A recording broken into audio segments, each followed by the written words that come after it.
Praplat Cap NPCI Kabupaten Bogor kembali bergulir pasca Hari Raya Idul Fitri.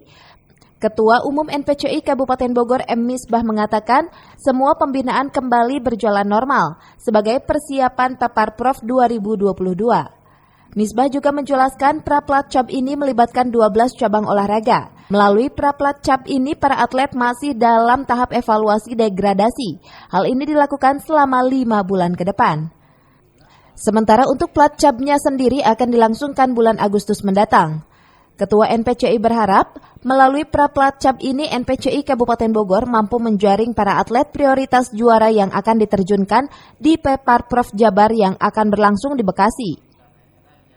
Lebaran Praplat Cap sudah mulai lagi dan itu nanti sampai bulan Juli. Setelah Juli ada proses seleksi lagi untuk tahap selanjutnya yaitu Praplat Cap. Nah, kalau ini baru Praplat Cap. Kebetulan yang Praplat Cap ini baru 7 cabang olahraga. Apa aja, Pak?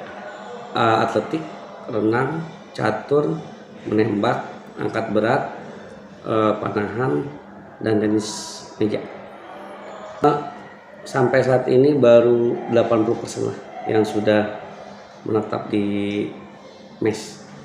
Dari Pakansari, Kabupaten Bogor, Cevi Suryadi melaporkan.